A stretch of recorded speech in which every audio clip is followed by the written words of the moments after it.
נר לרגליי, אבל עכשיו הוא עוד יותר. כן, התחילה ההקלטה, בסדר גמור. אני רוצה להקריא לכם קטע משר הטבעות, שהוא ספר מאוד רציני, ומי שכתב אותו היה אדם מאוד רציני, ואומנם הוא מסופר כסיפור פנטזיה, אבל דרך פנטזיה הוא מתמודד עם עניינים מאוד רציניים, שאחד מהם הוא באמת היחס בין המציאות שאנחנו נמצאים בה, במיוחד עם מציאות מורכבת וקשה, לעבר. וזה למי שמכירה או מכיר, אנחנו נמצאים ברגע שבו פרודו וסם נמצאים ברגע מאוד חשוך, ומתנהל דיאלוג ביניהם כבר בתוך ארץ מורדור. אני בעמוד 679 במהדורה הזאת, אם תרצו אחרי זה לחפש את הציטוט. שום דבר כאן אינו מוצא חן בעיניי, אמר פרודו. שום דבר, אבל זו הדרך אשר נועדה לנו. כן, ככה זה אמר סם, ולא היינו מגיעים עד כאן, אילו ידענו על זה יותר לפני שהתחלנו. אבל אני מתאר לעצמי שככה זה בדרך כלל, עלילות הגבורה בסיפורים ובשירים העתיקים הרפודו, הרפתקאות, ככה קראתי להם. פעם חשבתי שאלה דברים שהאנשים הנפלאים בסיפורים יצאו לחפש, מפני שזה מה שהם רצו, מפני שזה היה מרגש והחיים נעשו קצת משעממים, מין בילוי, אפשר לומר. אבל זה לא ככה בסיפורים החשובים באמת, או באלה שנשארים בזיכרון. בדרך כלל האנשים פשוט נופלים לתוכם, זאת הדרך שנועדה להם, כפי שאתה אומר.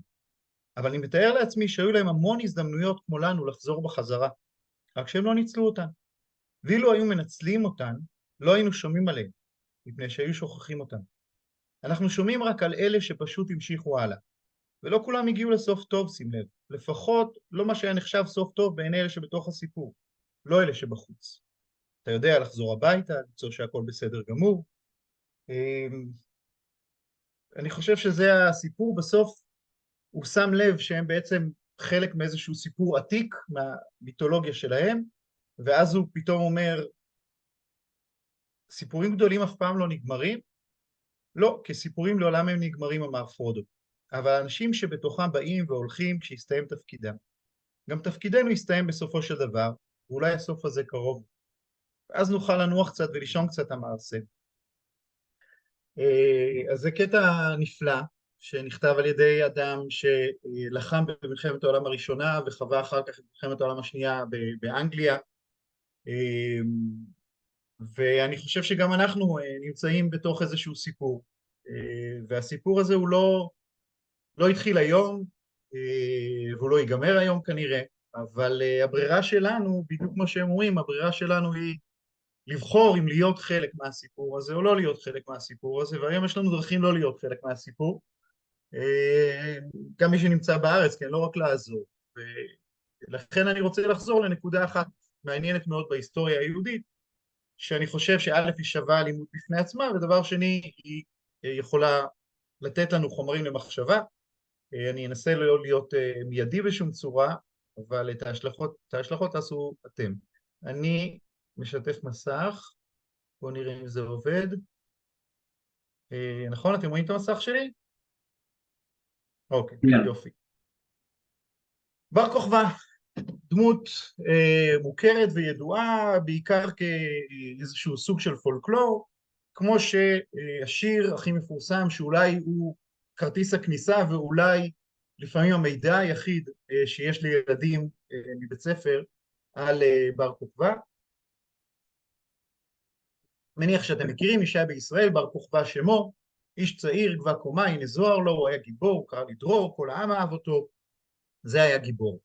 עכשיו, כשיר, הוא כמובן מנסה לייצר מיתוס, אתם רואים, זה 1930, יש לו גם משמעות, אנחנו נדבר אחרי זה, למה יש עניין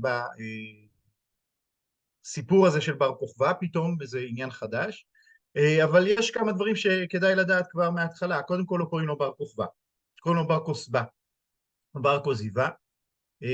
בר כוכבא הוא מקרה מאוד מאוד ייחודי של מה שבמשך שנים נחשב לאגדה, עד שנמצאו ממצאים אמיתיים, ואנחנו יודעים שקוראים לו בר כוסבא, וגם אם קוראים לו בר כוזיבא, זה לא בגלל שהוא הכזיב, אלא זה באמת שמו אמיתי, זין וסמך מתחלפות. יום אחד קרה מקרה עצוב, בר כוכבא נפל בשבי, הוא שם בכלוב שאג אריה, אין לנו מושג אם האירוע הזה אכן קרה, וזה נגמר בבר כוכבא דוהר על האריה, דגל דרור ביד וכל העם אכל לו כף. עכשיו, שוב, מהידע ההיסטורי והאגדי שלנו, הסוף לא היה טוב. ולכן שוב, השיר הזה הוא מעניין כי הוא משתמש בחומרים ומתאים אותם למה שהוא רוצה להגיד בתוך התקופה שהוא רוצה. כן, לוין קיפניס הוא אחד מהאנשים שעמלו לייצר את הנרטיב בעצם שהציונות הייתה זקוקה לו, להעשיר אותו, להעמיק אותו וגם לתווך אותו לילדים. בואו נקרא את הסיפור הראשון. שימו לב, יש מספרים, המספרים לא לפי סדר כרונולוגי, זאת אומרת לא לפי סדר פה, הם בעצם לפי סדר כרונולוגי של המקורות. אני לא אגע בכל המקורות, אין לנו זמן להכל, אבל אני אנסה להגיד משהו אחד עקרוני על זה. ההופעה הראשונה של הסיפור הזה במסורת היהודית, רגע, בואו נגיד רגע משהו היסטורי, נכון? מרד בר כוכבא הוא בשנים 132 עד 135 לספירה. בית המקדש חרב ב-70 לספירה, כן, זה המרד הגדול. ב-73 נפלה מצדה, המעוז היהודי האחרון, וכמעט 70 שנה אחר כך פורץ מרד, ואולי לא סתם, כי אם אתם זוכרים, גלות בבל, הגלות הראשונה בין בית ראשון לשני הייתה 70 שנה, ולכן מאוד סביר להניח שהייתה תסיסה בתוך העם, וצמחה מחדש אמונה שאולי אפשר להקים את בית המקדש. אנחנו יודעים שבית המקדש היה בראש מעייניו של בר כוכבא, מכיוון שיש לנו מטבעות שלו, ועל המטבעות שלו מופיעה חזית בית המקדש, מה שאומר שמחזק את ההנחה שזה היה רגע כזה שחשבו שאולי יש סיכוי לחזור בעצם לקבל עצמאות ולקיים פולחן עצמאי בבית המקדש. האירוע הזה נגמר רע מאוד, זה אנחנו תכף נקרא כאן, וגם כמובן יש לנו מקורות נוספים היסטוריים, וזה פחות או יותר האירוע האחרון של צבא יהודי עצמאי בארץ ישראל, שנלחם עד 1948, עד תש"ח, ולכן הוא מאוד מאוד מאוד מעניין ורלוונטי. אמר רבי יוחנן, המקור פה הוא איכה רבא, מדרש ארץ ישראלי, המקור הזה הוא בערך מהמאה החמישית לספירה, אז אתם מבינים כבר שעברו מאות שנים מאז שהאירוע קרה ועד שהסיפור מסופר. בנוסף, צריך לזכור שחז"ל, כן, זה טקסט חז"לי, אין להם תודעה היסטורית ואין להם עניין היסטורי. חז"ל רוצים ללמד אותן כשהם כותבים טקסטים. כשהם מספרים סיפור, המידע ההיסטורי לא חשוב להם. מה שחשוב להם זה מה הם יכולים ללמוד וללמד דרך הסיפור הזה. ולכן ככה צריך לראות את הסיפור, לא כמידע היסטורי שכולו רלוונטי, אם כי שוב יש פה פרטים היסטוריים, אלא כמשהו שנועד ללמד. אמר רבי יוחנן, 80,000 זוגות של תוקעי קרנות היו צרים על ביתר, וכל אחד מהם היה ממונה על כמה חילות. כן, רבי יוחנן מתאר את גודל הצבא הרומאי שצר על ביתר. ביתר היא בעצם המעוז האחרון של בר כוכבא, אחרי שהוא מצליח בהתחלה במלחמות שלו נגד הרומאים, בסוף הוא מתכווץ לביתר, שזה היום כפר בתיר, לא רחוק מביתר, העיר החרדית. והיה שם בן כוזבא, והיו לו 200,000 מטיפי אצבע. כן, יש לו 200,000 אנשים שקטעו לעצמם אצבע כדי להתקבל לצבא שלו. זה מבחן מאוד חריף, מאוד אלים, זה מבחן גם שמסמן אותה. זאת אומרת, זה מבחן שאין דרך חזרה ממנו. אם קטעת לעצמך את האצבע כדי להיות בצבא של בר כוכבא, לעולם לא תוכל להימלט, בדיוק כמו ברית מילה בכל מיני תקופות קשות. שלחו לחכמים ואמרו לו, עד מתי אתה מעמיד בעלי מומים בישראל? כן, זה לא מקובל עלינו, זה נגד ההלכה. אמר להם, ואיך אעשה לבודקן? אז איזה מבחן אחר אתם רוצים שאני אבדוק מי מתאים לצבא שלי? שלחו לו ואמרו, כל מי שאינו תולש ארז מלבנון, אל תכתבהו באסטרטיה. כן, אסטרטיה הכוונה במצבת לוחמים שלך. שלח הסקן, והיו לו 200,000 מכאן, 200,000 מכאן. כן, יש לו 400,000 איש, 200,000 תלושי אצבע, קרוטי אצבע, ו200,000 מסוגלים לעקור ארז מהלבנון. בשעה שיוצא למלחמה, היה אומר, ריבון כל העולמים, אל תעזרנו ואל תחלישנו. זה נאום היציאה לקרב שלו, כן? עכשיו ראינו הרבה נאומי יציאה לקרב, הם היו יותר ארוכים ויותר עמוקים אפילו, אבל זה נאום היציאה לקרב. כל מה שיש לבר כוכבא להגיד לפני יציאה לקרב, אלוהים, זוז הצידה. לא צריך עזרה, אבל גם אל תפריע לנו. זהו שכתוב, ולא אתה אלוהים זכתנו, לא תצא אלוהים בצבאות. מה היה כוחו של בן כוזבא? כן, שואלים. אמרו, בשעה שיוצא למלחמה, היה מקבל אבני בליסטרה באחת מהרכובותיו, והייתה ניתזת ממנו והולכת והורגת כמה אנשים. כן, הוא מסוגל לבעוט, נכון, יש דבר כזה בכדורגל, שמעיפים כדור ומהאוויר מחזירים אותו, אז הוא עושה את זה עם אבני בליסטרה, שזה דבר, זה התותחים של העת העתיקה, זה כיפת ברזל, הוא מגן על העם שלו דרך זה שהוא יכול לבעוט חזרה את האבנים. אמר רבי יוחנן, כאשר היה רואה רבי עקיבא לבן כוזבא, היה אומר, דרך כוכב מיעקב, דרך כוכבה מיעקב, זה מלך המשיח. כן, טענה חזקה וחריפה מאוד, רבי עקיבא טוען שזה המשיח. אמר רבי יוחנן בן תורתא, עקיבא, יעלו עשבים בלחייך ועדיין בן דוד אינו בא. זה ביטוי יחסית קיצוני, והוא אומר לו, אתה תרכב בקבר כבר מאות שנים ויצמחו עשבים מתוך החיים שלך, והמשיח לא מגיע. אתה נפלת על הראש, זה לא משיח. 3 שנים ומחצה הטיל אדריאנוס מצור על ביתר, והיה רבי אלעזר המודעי יושב בשק ובאפר ומתפלל ואומר, ריבון כל העולמים, אל תשב בדין היום, אל תשב בדין היום. כן, בתוך ביתר הנצורה יושב גם רבי אלעזר המודעי, שהוא דוד של בר כוכבא, והוא מתפלל לאלוהים כל הזמן, מתחנן לאלוהים, יושב בשק ואפר, כן, ממש משפיל את עצמו, מתחנן ומבקש מאלוהים שלא ישפוט לחומרה את היהודים. כיוון שלא יכול לחובשה, ביקש לחזור לו. אנחנו חוזרים אל המצביא הרומאי. היה איתו כותי אחד.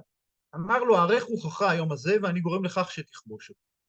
אלא כל יום שהתרנגולת יושבת על השקה ועל אפרים, אתה יכול לכבוש אותה. כן, בא כותי, נוכרי שחי פה בארץ, ואומר לו, יש לי רעיון, אני אצליח, מי שמחזיק אותם, זה הטענה שלו, זה רבי אלעזר, אני אטפל בנושא. אמר אותו שומרוני מה שאמר, נכנס למדינה, כן, הוא מכיר את הדרך, אמר מה שאמר, אולי הוא מכיר את הסיסמה, כן, השומרונים היו תמיד ליד היהודים, נגד היהודים, בעד היהודים. שוב, לא בוודאות זה השומרונים שאנחנו מכירים היום, אבל זה גם עם כזה שמחזיק חלק מהרעיונות היהודים וחלק לא, ולכן לפעמים יש מתח בינו לבין היהודים. יש לו גישה לתוך המדינה, מדינה היא עיר כמובן, לתוך ביתר המבוצרת. מצא את רבי אלעזר עומד בתפילה, עשה עצמו לוחש לו באוזנו ולא הרגיש בו רבי אלעזר. כן? הוא הולך ועושה את עצמו כאילו הוא ממתיק סוד, זאת אומרת מייצר איזשהו מעביר מידע לרבי אלעזר או מקבל מידע. הלכו ואמרו לו לבר כוזבא, דודך רוצה למסור את המדינה, כן, אנשים רואים את זה מבחוץ, מסיקים את המסקנה, רבי אלעזר מנהל משא ומתן עם האויב. שלח והביא אותו שומרוני. אמר לו בר כוזבא, מה אמרת לו? אומר השומרוני, שהוא חכמולוג, אם אני אומר לך אני מפרסם סודו של מלך, ואם איני אומר לך אתה הורג אותי. מוטב שתהרוג אותי מי שיהרוג אותי המלך ולא אגלה סודות של מלכות. במילים אחרות הוא אומר לו, אני מביא סוד של מלך ולכן אני לא יכול לספר לך. או במילים אחרות הוא אומר לו, מאשר בעצם את החשד, אני מנהל משא ומתן בין המלך לבין רבי אלעזר המודעי. אני אגיד רגע למה זה רלוונטי, מכיוון שהסיפור הידוע גם של חז"ל על החורבן של בית ראשון, הוא שרבי יוחנן בן זכאי באמת יצא מתוך העיר וניהל משא ומתן עם המצביא הרומאי על לפחות הצלה של חכמים. ולכן בעצם יש גם תקדים היסטורי שמחזק את החשדות של בר כוזבא. אף על פי כן חשב שרבי אלעזר רוצה למסור את המדינה, כיוון שסיים רבי אלעזר להתפלל, שלח והביאו, אמר לו בר כוזבא, מה אמר לך זה?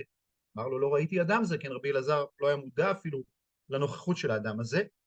אמר לו, בעטו והרגו, כן, בר כוכבא, אותם רגליים שיכולות גם להגן מפני אבני הבליסטראות, באותה רגל הוא גם בועט והוא יכול להרוג, הורג אותו, ויוצאת בת קול ומכרזת ואומרת, לא משנה הפסוק, והמשפט האחרון, מיד נכבשה ביתר ונהרג בן כוזבא. זה המידע כמעט יחיד שקיים במסורת היהודית במשך מאות שנים, מכיוון שאין מידע היסטורי אמיתי. אני לא ממשיך את המשך הסיפור. יש עוד מקור אחד, קצת יותר מאוחר, זה התלמוד הבבלי, שכשמו כן הוא נכתב בעצם, נערך לפחות בבבל, לא בארץ, ושם ממש 2 שורות. בר כוזבא מלך 2.5, אמר לחכמים אני משיח, בסדר? שימו לב כאן, זו טענה שלו, לא רבי עקיבא, רבי עקיבא לא מוזכר כאן. אמרו לו במשיח כתוב שמריח ודן, כן, זה פסוק נדמה לי ישעיהו, ועריכו ביראת השם, נבדוק אם אתה מריח ודן. כיוון שראו שאינו מריח ודן קטלו, זאת אומרת, הם עשו לו איזשהו מבחן, על סמך הפסוקים, יש מבחן שבוחן האם לבן אדם יש את היכולת להיות המשיח, והוא לא עומד במבחן, ולכן הם הורגים אותו. זה מאוד סתום ולא ברור. עכשיו, ברור שהדמות של בר כוכבא היא דמות מאוד מוזרה ומעניינת, כן?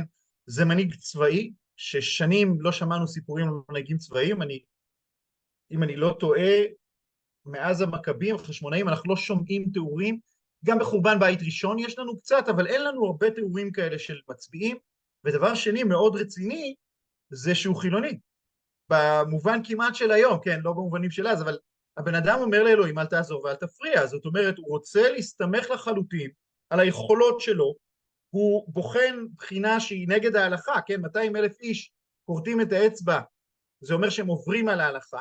אגב, שוב, אחרי שהחכמים מדברים איתו, נכנסים עוד 200,000 איש, כנראה 200,000 איש שלא יכלו לפני כן להיכנס לזה. זה קצת כמו הסיפורים על, אתם יודעים, על טייס פעם, שהייתה סדרת הישרדות והיו צריכים לצוד כל מיני בעלי חיים, אז דתיים לא הגיעו. אז אותו דבר, פתאום הרבנות משתלטת על הכל, והכל כשר למהדרין, ולכן הם יכולים להיכנס, אבל יש עוד 200,000 איש שכנראה לא רצו להיכנס בגלל שהם לא רצו לעבור על ההלכה, או שלא היה להם אומץ לכרות את האצבע, אבל עדיין יש להם כוח גדול לעקור ארז מלבנון. וזה הסיפור, וכמו כל סיפור, הרבה סיפורים, הוא נמצא במסורת, לא קורא איתו הרבה, עד הרמב"ם, הרמב"ם שחי במאה ה-11 לספירה, כבר מאות שנים אחרי האירוע עצמו ומאות שנים אחרי הסיפורים האלה, מחליט לעשות מעשה מאוד מוזר, גם הוא פרובוקטיבי לכשעצמו, ולכתוב הלכות שקשורות למלכים ומלחמות. כן, היהודים נמצאים בגלות כבר 1,000 שנים, והרמב"ם, והוא היחיד, כי אף אחד חוץ ממנו לא חשב שצריך לעשות את זה, חושב שצריך הלכות לפוליטיקה ולמלחמות. ובתוך ההלכות האלה הוא כותב את הדברים הבאים. אל יעלה על דעתך שהמלך המשיח צריך לעשות אותות ומופתים ומחדש דברים בעולם, ומחיה מתים וכיוצא בדברים אלו שהטיפשים אומרים, כן, כל מי שחושב שמלך המשיח זה אירוע מיסטי ניסי, הוא טיפש. אין הדבר כן, שהרי רבי עקיבא חכם גדול מחכמי משניה, והוא היה נושא כליו של בן כוזבא המלך, והוא היה אומר עליו שהוא המלך המשיח. ודימה הוא וכל חכמי דורו שהוא המלך המשיח, עד שנהרג בעוונות. כיוון שנהרג, נודע שאינו משיח, ולא שאלו ממנו חכמים לא אות ולא מופת. שימו לב, הרמב"ם מביא פה מידע ומנתח אותו בצורה ששוב, מכיוון שאנחנו מכירים את המידע שהיה לנגד עיניו, כי לא סביר להניח שהיה לו מידע מעבר לירושלמי, כן, איך הרבה או הירושלמי שאומרים דברים דומים, והבבלי. א', הוא טוען שרבי עקיבא היה נושא כליו, טענה מעניינת מאוד, הוא מקרב הרבה יותר את רבי עקיבא, רבי עקיבא הוא חלק מהצבא של בר כוכבא, זה לא נאמר. דימהו וכל חכמי דורו שהוא המלך המשיח, אבל הלא המקור, שני המקורות שיש בפנינו טוענים שלא כל החכמים חשבו שהוא מלך המשיח, כן, בסיפור הראשון בן תורתא אומר לא יכול להיות, בסיפור השני כל החכמים חושבים שהוא לא המשיח, ולמרות זאת הרמב"ם אומר כל חכמי דורו, וכיוון שנהרג נודע שאינו משיח, ולא שאלו ממנו חכמים לא אות ולא מופת, אבל במקור 5 כתוב ששאלו ממנו אות ומופת, ניסו לבדוק אם הוא מריח ודן, כן, זה אות ומופת. מאוד מוזר הבחירה הזאת של הרמב"ם, ובאמת הראב"ד רבי אברהם בן דוד, שהוא המבקר והמאיר הגדול על הרמב"ם, פחות או יותר בין התקופה, הערות שלו נכנסו על משנה תורה, אומר ככה, אמר אברהם, והלא בן כוזיבא היה אומר, אנא הוא מלכה משיחה, ושלחו חמיל בודקו עם מורח ודאיני לו, וכמה שעבדת לו. פשוט מצטט הבבלי. כן, הראב"ד קופץ ואומר לו, מה, לא קראת בבלי? בבבלי כתוב במפורש נגד לכל מה שאתה אומר. אבל הפרובוקציה כאן, וזה הרמב"ם, לא יעזור לנו. זה נורא מעניין, כי מכאן והלאה, עוד כבר מרבי עקיבא ובן תורתא, כן? בר כוכבא תמיד יעורר מחלוקות עזות. הגורל של הדמות הזאת והסיפור שלה הוא למתוח לשני קצוות, כן? תחשבו שרבי עקיבא חושב שזה משיח, בן תורתא אומר דברים לא יעלה על הדעת. אנחנו מגיעים לרמב"ם, הרמב"ם חושב שהוא משיח, רבי אברהם בן דוד אומר לא יעלה על הדעת. זה דעות מאוד קיצוניות, זה דעות לשני צדדים, זאת אומרת, מבחינת הראב"ד הוא מתחזה, מבחינת הבבלי הוא מתחזה, מבחינת איכה רבא הוא כנראה משיח, עם רבי עקיבא, יש פה משהו מאוד מעניין. אני מדלג על המקורות, יש לנו מקורות היסטוריים, אני לא נכנס אליהם כרגע. קסיוס דיו, היסטוריון רומאי, שהיה נגיש לו הארכיונים המקוריים של המצביא שלחם כאן, והוא מתאר את זה, וממנו אנחנו יודעים שבאמת הייתה מלחמה כזאת, ואנחנו יודעים שהייתה מלחמה מאוד מאוד קשה. הנה, בסיום זה מעניין, הוא אומר ככה, אף מן הרומאים נפלו חללים הרבה במלחמה זו, ולפיכך נמנע אדריאנוס באיגרתו אל הסנאט, כן אדריאנוס היה המצביא, מלכתוב אותה פתיחה רגילה, אם שלום לכם ולבניכם מוטב, לי ולצבאותיי שלום. כן, יש נוסח פתיחה קבוע של מצביא רומאי כשהוא מסיים את הקרב שהוא נשלח לנהל, והוא אמור לפתוח לי ולצבאותיי שלום, אנחנו סך הכל בסדר, אבדות מועטות. במקרה הזה הוא נמנע מלהגיד את זה, כי אבדות לא היו מועטות. זאת אומרת, גם מהאימפריה הרומית, גם מהצד השני, יש לנו עדות לזה שהייתה פה מלחמה משמעותית מאוד, חזקה מאוד, אמנם נכשלה, ככה זה גם מתואר במקורות שלנו, אבל היא הייתה חזקה ומשמעותית.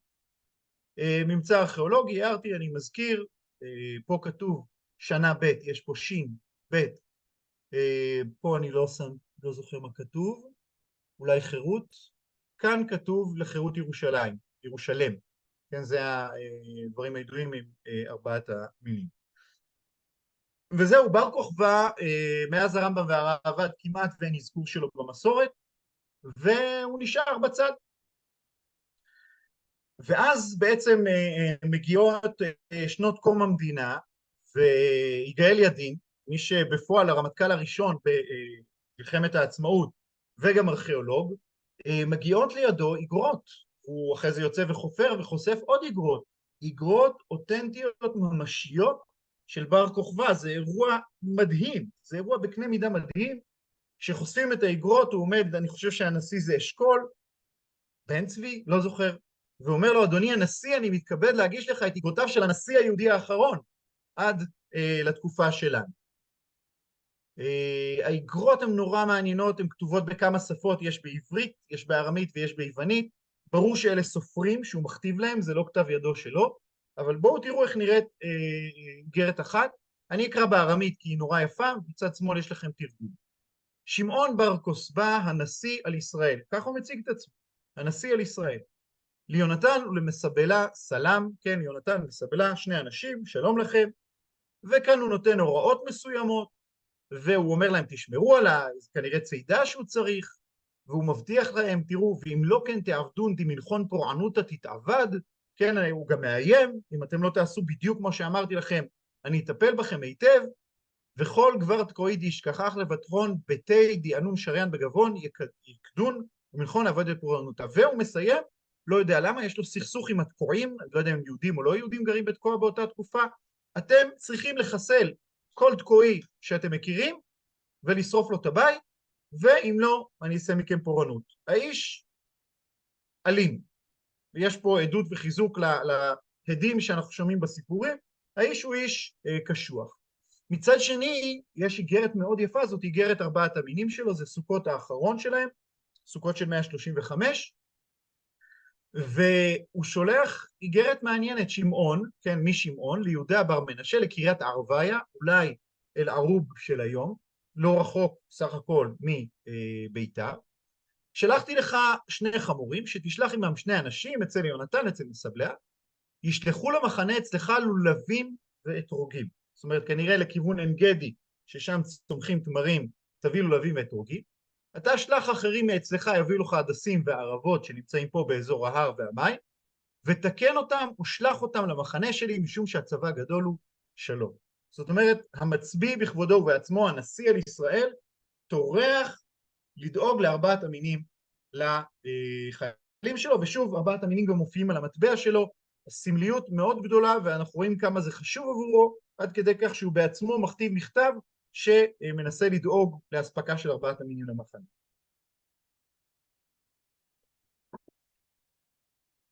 אנחנו... מהזמן? טוב, לא ניכנס, אבל כמו שאמרתי, בר כוכבא ממשיך להיות מקור לטלטלות, גם ההיסטוריונים חולקים. בואו נראה היסטוריון אחד, גדליהו אלון, היסטוריון ציוני בראשית המדינה, עוד מלפני ראשית המדינה, והוא כותב ככה, עמדתם של חכמים הרבה ודאי באה לידי ביטוי ביחסו של רבי עקיבא. ודאי ייצג בכך רובם של חכמים. אלא שלא כל החכמים ילכו עם בר כוכבא, הרי רבי יוחנן בן תורתא אומר רבי עקיבא, עקיבא ילו עשה בחייך, דומה שאין לראות בכך אלא כפירה במשיחיותו בלבד. לומר שמכל מקום סייע את ראשי המרד. בעיקרה של המלחמה עמדו כלל החכמים במחנה הלוחמים בקרבתם. אתם רואים פה את האיש הציוני, שלא יעלה על הדעת שיש מרידה בכובש זר, ויש מישהו שלא תומך בה. הוא אומר, ברור שיוחנן בן תורתא תמך במרידה. הוא רק לא קיבל את זה שזה משיח. הוא אמר לרבי עקיבא, אל תגזים. אני נלחם איתכם, אני בצד שלכם, אל תגזים, משיח זה לא. זאת טענה שוב, שהיא לא עולה מתוך הפשט, אבל אנחנו רואים את האינטרס של גדולי העולם לגייס את כולם לטובתו. מצד שני, היסטוריון בן תקופתנו, פיטר שפר, לסיכום הסיפור הזה, כמו רוב סיפורי חז"ל, הוא מתייחס לסיפור שקראנו, המתייחס לבר כוכבא, משקפים את הגישה השלילית של החכמים כלפי בר כוכבא ופעולותיו. הגישה הכללית היא ביקורתית ואין שום עדות מהימנה התומכת בתיאוריה שמרד היהוד על חכמים ותלמידיהם. שני האנשים האלה הם היסטוריונים, שניהם מחויבים אובייקטיבית, לשניהם יש את אותו מידע, כן? שניהם מתייחסים פה רק למקורות חז"ל, והמסקנות הפוכות לחלוטין. שוב, בר כוכבא מאיר אמוציות, ואנשים חייבים לבחור עמדה. אנחנו או בצד של רבי עקיבא ובר כוכבא, או בצד של יוחנן בן תורתא ורבי אלעזר המודעי. שתי אופציות, אין אופציות אחרות. לא ניכנס עוד לדברים. ב-1981, פולמוס, יהושפט הרכבי, היסטוריון צבאי, גם הוא טוען באופן חריף כנגדו ישראל אלדד, שהיה איש לח"י, טוען כמובן באופן חיובי. המחלוקת לא מפסיקה. אני רוצה לחזור לסיפור עצמו, ובזה לסיים. ואני רוצה להראות שהחכמים שכתבו את הסיפור הזה היו הרבה יותר חכמים מכל מי שבא אחריהם. כי זה לא סיפור שמנסה להכריע חד משמעית, זה סיפור שמנסה ללמד בכלל משהו אחר. ובסיפור הזה יש שתי מחלוקות, והן לא אותה מחלוקת. יש מחלוקת ראשונה, רבי עקיבא אומר זה מלך המשיח. רבי יוחנן בן תורתא אומר לו באופן מאוד חריף, זה לא מלך המשיח. זאת מחלוקת, אף אחד פה לא הורג את השני. המחלוקת השנייה, שהיא המחלוקת הבעייתית, היא לא המחלוקת האם בר כוכבא הוא משיח או לא משיח. היא המחלוקת בין רבי אלעזר המודעי לבין בר כוכבא. בואו נראה איך מתאר הסיפור. התחלנו בזה שבעין כוזבא יש מבחן כניסה שהוא מבחן שגורם לעבור על ההלכה, לכרות אצבע. החכמים פונים ואומרים לו, מתלוננים, והוא מקשיב להם. אז כבר אנחנו רואים שיש תקשורת בין החכמים לבר כוכבא. איפה הם היו כשהוא גייס 200,000 איש? כן, זה לא לוקח יום לגייס 200,000 איש שקורטים את האצבע, אני לא יודע. הם מתעוררים, הם אומרים לו, הם לא מתנגדים למרד, הם מתנגדים רק למבחן. וכשהוא שואל מה לעשות, אז הם גם מציעים לו איך לקבל אנשים, זאת אומרת שהם לא מתנגדים למרד. והם נותנים לו פתרון אחר. אבל התיאור של הסיפור, היו לו 200,000 מכאן, 200,000 מכאן, זה נורא מעניין. זאת אומרת, למה לא והיו לו 400,000? כאילו יש לו שני סוגים של חיילים, כן, חיילים שהם נאמנים לו ולתפיסת העולם שלו, בניגוד לדעת חכמים, ו200,000 שנאמנים לחכמים, ורק אחרי שהם קיבלו את ההכשר של חכמים, הם מוכנים להצטרף אליו לצבא. זה תיאור מאוד יפה מבחינה ספרותית. ועכשיו אנחנו גם מקבלים תובנה נוספת על למה הוא בעייתי, כי הוא אומר לאלוהים, אל תעזור ואל תפריע. ורבי עקיבא, הקביעה שלו שהוא מלך המשיח מופיעה אחרי הקביעה הזאת, זאת אומרת, פה הרמב"ם, אני חושב, קורא נכון את הסיפור. רבי עקיבא כאילו שומע במו אוזניו, כמו נושא כלים, שבר כוכבא אומר, אלוהים אל תעזור ואל תפריע, והוא אומר זה מלך המשיח. כי משיחיות במובן הזה היא כנראה לא אירוע דתי, ודאי שלא אירוע מיסטי או אירוע ניסי, הוא אירוע מאוד מאוד ארצי. רבי יוחנן בן תורתא חולק על רבי עקיבא. ואז מגיעה התפילה של רבי אלעזר המודעי. עכשיו, מה שיפה, תראו מבחינה ספרותית, היא מעוצבת בדיוק אותו דבר על אותה תבנית של התפילה של בר כוכבא. זה לא סתם. ריבון כל העולמים על ועל. הוא אומר, ריבון כל העולמים על ועל. שימו לב שהיה צריך לחזור פעמיים על אל תשב בדין היום כדי ליצור את התבנית. זאת אומרת, יש פה שתי תפילות. תפילה הראשונה של בר כוכבא היא לא בדיוק תפילה, כן, היא אומרת אלוהים אל תתערב. התפילה השנייה של רבי אלעזר המודעי אומרת אל תתערב. זה מדהים, שניהם מתפללים אותה תפילה, כמובן מעמדה אחרת. רבי אלעזר המודעי מאמין גם הוא כנראה שהמקום יכול להחזיק מעמד, אבל רק אם אלוהים לא ישפוט אותנו, בגלל כל הגסות רוח הזאת של בר כוכבא כנראה וכולי. מצד שני, עכשיו בואו נחזור לבר כוכבא. הוא עומד עם הלוחמים שלו, הוא מסתכן, הוא שם את בית המקדש על המטבע שלו, הוא דואג לארבעת המינים, זאת אומרת, לא מדובר על מישהו שהוא אנטי יהודי או אנטי דתי, יש לו איזו עמדה כלפי אלוהים ברגע הזה. ויש שם את הרבי אלעזר המודעי הזה, שכל הזמן אומר לאלוהים, אל תשב בדין היום, אל תשב בדין היום. זאת אומרת, הוא אומר, אתם חבורה של חוטאים, בזכות זה שאני מתפלל לאלוהים, ולא מצטרף למלחמה, אתם מחזיקים מעמד. ואז בא אותי, עושה את מה שעושה, רבי אלעזר המודעי כל כך לא מודע למה שקורה מסביבו, אפילו לא שומע אותו, בר כוכבא כל כך טעון על הדוד שלו, אני חושב שעזרתי להבין עוד קצת למה, ואולי גם שוב בגלל ההיסטוריה של בית ראשון, לא מקשיב גם מול הדוד שלו, זה לא מקשיב לזה, זה לא מקשיב לזה, האירוע נגמר בטרגדיה נוראית. ומה שאני חושב שהסיפור הזה רוצה להגיד בצורה מאוד יפה, דרך העיבוד הספרותי שלו, הוא שיש מחלוקות ויש מחלוקות. המחלוקת הראשונה של רבי עקיבא ורבי יוחנן בן תורתא היא מחלוקת לגיטימית. התלמודים מלאים מחלוקות קיצוניות, אבל אף אחד לא הורג את השני בגלל המחלוקות, המחלוקות נשארו, ואנחנו ממשיכים ללמוד את שני החולקים במקרה הזה באותה מידה. אין שום עדות בתוך הטקסט הזה למי צודק. כן, מי שאסף את התכנים האלה, מי שיצר את התלמודים ואת הדרשים במקרה הזה, שימר שתי דעות קיצוניות בלי ניסיון להכריע ביניהם. זה היופי של התלמוד, זה היופי של תרבות חז"ל, זו תרבות שמחזיקה דעות הפוכות ומנוגדות, אבל היא מחזיקה אותן ביחד, כי היא לומדת אותן. במובנים מסוימים אני מניח שהם נשארו שתי הדעות האלה, כי לפעמים צריך ללכת בשיטה הזאת, ולפעמים בשיטה הזאת, אבל אם הייתה רק שיטה אחת לא יכולנו לבחור, לא יכולנו להתמודד, לא יכולנו לנהל דיון בין דעות. המחלוקת השנייה היא הבעיה, וזאת המחלוקת של בר כוכבא ורבי אלעזר המודעי. זאת מחלוקת שבה אין שיחה, שכל אחד דבק בעמדה קיצונית, וברגע שהם מגיעים לדיאלוג א' הם מגיעים מאוחר מדי, הם מגיעים אחרי התערבות של גורם זר, שכבר מסכסך ביניהם, ואף אחד מהם לא מצליח לשמוע את השני, כן? רבי אלעזר המודעי לא באמת שומע, ולכאורה אפילו מזלזל במאמצים של בר כוכבא, כי הוא חושב שהתפילה שלו לאלוהים, שחס וחלילה לא יעניש אותנו, היא מחזיקה את העם. בר כוכבא שמזלזל לחלוטין במה שעושה רבי אלעזר המודעי, שהוא מתפלל, כי הוא אומר חס וחלילה שאלוהים לא יתערב, שישאר בחוץ מחוץ לתמונה, לא צריכים עזרה, נסתדר. וכשהם מגיעים אחד מול השני, זה אומר אני לא יודע שום דבר, והשני לא מחפש אפילו משהו אחד לזכותו, בועט בו והורג אותו. וככה זה נגמר. אני חושב שהסיפור, שוב, כל הקוראים של הסיפור, לפחות לתקופתנו, חשבו שהם חייבים לנקוט עמדה, חשבו שהם חייבים להיות קיצוניים, בעד בר כוכבא או בעד רבי עקיבא או זה או זה או זה או זה. ואני חושב שהסיפור, שוב, במשהו שאולי יכול ללמד אותנו להיום, מספר סיפור הרבה יותר מורכב, הוא מספר על זה שיש מחלוקות, ומחלוקות זה רלוונטי, ומחלוקות זה משמעותי, ואולי אפילו טוב שיש מחלוקות, אבל יש גם דרך להחזיק מחלוקות, וזה הדרך של התלמוד הבבלי, כן, לשמר את המחלוקות, ויש דרך שהיא דרך שמובילה לסוף טרגי, זאת הדרך שבה מחלוקות מיושבות בצורה אלימה, ובדרך של אי הקשבה. אם יש לכם תגובות והתייחסויות, אני אשמח לשמוע.